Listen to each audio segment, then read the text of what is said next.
BRS next target MLC ఎన్నికపైన concentration చేసినట్టు వాళ్ళ మీడియాలో వచ్చిన కథనాలు. బీఆర్ఎస్కు ఎంత ముఖ్యమైందో కాంగ్రెస్ కూడా అంతే ముఖ్యమైంది. వరంగల్, ఖమ్మం, నల్గొండ లోక్సభ మన ఎమ్మెల్సీ స్థానం. ఇందులో 27న ఎన్నిక జరగనున్నది. పార్టీ అభ్యర్థి బీఆర్ఎస్ నుంచి రాకేష్ రెడ్డి ఉన్నారు. ప్రచార వ్యూహం పైన కేటీఆర్, హరీష్ రావు, కేసీఆర్ ఒక ప్రణాళికను తీసుకున్నారు. జిల్లా స్థాయి, నియోజకవర్గ స్థాయి, గ్రామ స్థాయి వరకు మొత్తం పట్టభద్రుల జాబితాను తీసుకున్నారు. ప్రభుత్వ ఉద్యోగులు, యువకులు, డిగ్రీ పూర్తి చేసుకున్నవారు.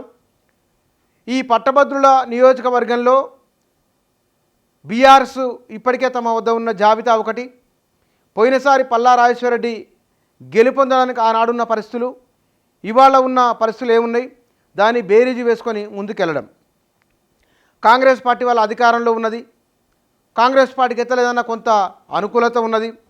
ప్రభుత్వ ఉద్యోగుల్లోనూ నిరుద్యోగుల్లోనూ ఈ ప్రభుత్వం పట్ల వ్యతిరేకత కనిపించట్లేదు.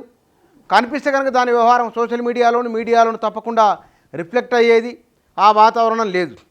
ఇవాళ బీఆర్ఎస్కు మొన్న ఓడిపోయిన సానుభూతి, రెండోది సిట్టింగ్ స్థానం కాబట్టి వారికి ప్రభుత్వంలోనూ, ప్రభుత్వ ఉద్యోగుల్లోనూ, యువతలోనూ, మహిళల్లోనూ వారికి ఉన్న పట్టు ఏమిటన్న దానికి కూడా ఒక నిదర్శనంగా ఈ ఎన్నిక ఉండబోతున్నది. కాబట్టి బీజేపీ కంటే కూడా బీఆర్ఎస్, కాంగ్రెస్లకే ఈ పట్టభద్రుల ఎన్నిక చాలా ప్రాధాన్యత అంశం ఇది.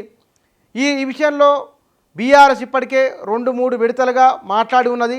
ఈ లోక్సభ పోలింగ్ అయిపోయిన వెంటనే నిన్ననే దీనిపైన ఒక సమావేశం జరిగింది. ఈ సమావేశంలో తీసుకున్న నిర్ణయం ఎట్టి పరిస్థితుల్లో కూడా స్థానాన్ని వదలకూడదు అనేది.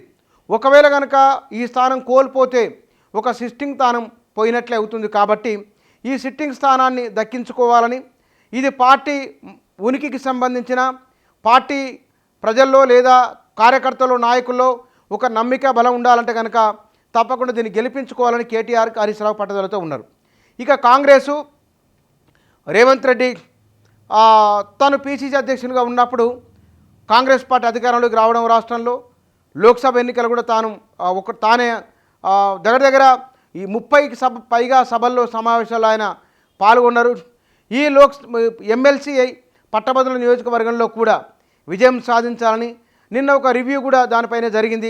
ఆ రివ్యూలో కాంగ్రెస్ పార్టీ ఆ నియోజకవర్గాల వారిగా 3 జిల్లాల్లోనూ కాంగ్రెస్ పార్టీ బలం ఉన్నది. కాబట్టి ఈ స్థానాన్ని గెలుచుకొని అధికార పార్టీ మరింత బలపడుతున్న సంకేతం పంపాలనే అభిప్రాయాన్ని నాయకులు నిన్న సమావేశంలో వ్యక్తం చేయడం, దానికి అనుగుణంగానే ఒక ప్రణాళిక తయారు చేసుకొని ముందుకు వెళ్ళాలని రేవంత్ రెడ్డి దిశానిర్దేశం చేయడం నిన్న జరిగిన సమావేశంలో జరిగింది అది.